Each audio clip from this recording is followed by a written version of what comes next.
ជំរាបសួរពុកម៉ែបងប្អូនទាំងអស់គ្នាបើក្បាលវីដេអូឡើងគឺមេឃភ្លៀងតែម្ដងហើយមេឃភ្លៀងអញ្ចឹងគឺនឹកឃើញមែនតើគឺរបស់ក្តៅហើយក៏ឆ្លៀតបានទិញប្រហិតយកមកទុកនៅក្នុងទូគឺខ្ញុំហ្វេនប្រហិតផ្ទះវីឡាហ្នឹងហ្មងប្រហិតរបស់គាត់គឺឆ្ងាញ់មែនតើហើយមានច្រើនរសជាតិមែនតើមានទាំង hot dog មានទាំងអីចឹងហើយមីហាល់គឺខ្ញុំប្រើប្រភេទមីហាល់ Coreno Spicy Hot Pot ដែលមានរសជាតិហឹរដល់ទៅ7កម្រិត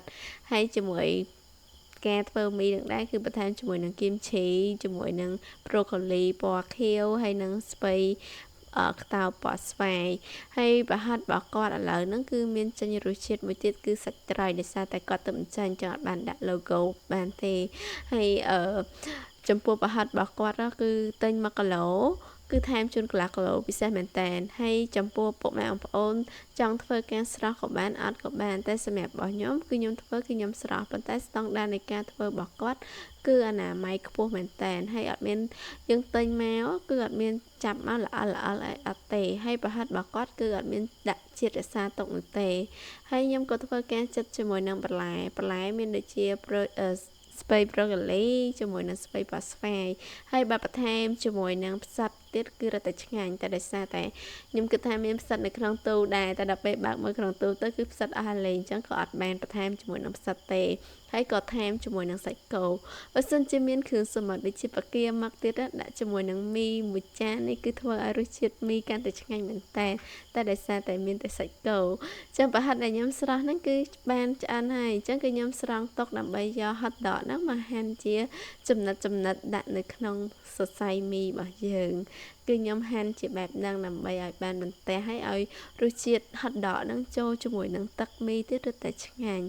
ធ្វើការលាងសម្អាតជាមួយនឹងបន្លែស្ពៃពណ៌ខៀវខាត់ណាពណ៌ខៀវច្រឡំស្ពៃហើយជាមួយនឹងប្រូកូលីហើយមីគឺមីកូរ៉េណូនេះឯងអ្នកណាមិនស្គាល់មីកូរ៉េណូហ្នឹងគឺល្បីមែនតើគឺជំនួសឲ្យមីហាល់ធ្វើញ៉ាំនៅផ្ទះបានដោយងាយដាំទឹកចំនួនតែ1កញ្ចប់ប្រើទឹកតែ450មីលីលីត្រហើយដាក់គ្រឿងក្រៅចូលដាក់បន្លែដាក់ត្រីដាក់សាច់ទៅតាមចំណង់ចំណូលចិត្តរបស់ពុកម៉ែបងប្អូនហើយរសជាតិហឹរគឺយើងអាចកំណត់បានទៅតាមចំណង់ចំណូលចិត្តហើយសម្រាប់ខ្ញុំគឺខ្ញុំដាក់ហឹរល្មមទេហើយបន្ទាប់មកដាក់មួយផ្សិតដាក់ច្រឡំផ្សិតគឺប្រហិតហើយនឹងបន្លែដោយសារតែចូលចិត្តបន្លែអញ្ចឹងក៏ដាក់បន្លែហ្នឹងគឺឡើងពេញមួយឆ្នាំងហ្មងមីមួយកញ្ចប់ហ្នឹងហើយជាមួយនឹងសាច់គោហើយក៏ឆ្លៀតបន្ថែមរបស់សំខាន់ចុងក្រោយដែលខ្ញុំចូលចិត្តជាងគេគឺគីមឈីនេះឯងហើយគីមឈីគឺទិញនៅផ្សារឡាក់គីកំពង់ចាមនឹងឯងគឺម៉ាតផ្សារឡាក់គីហ្នឹងហើយយើងដាំទុកចោលរយៈពេល4នាទីគឺឆ្អិនជាការស្រេចពុកម៉ែបងប្អូនអត់មានរងចាំយូរនេះទេគឺបាន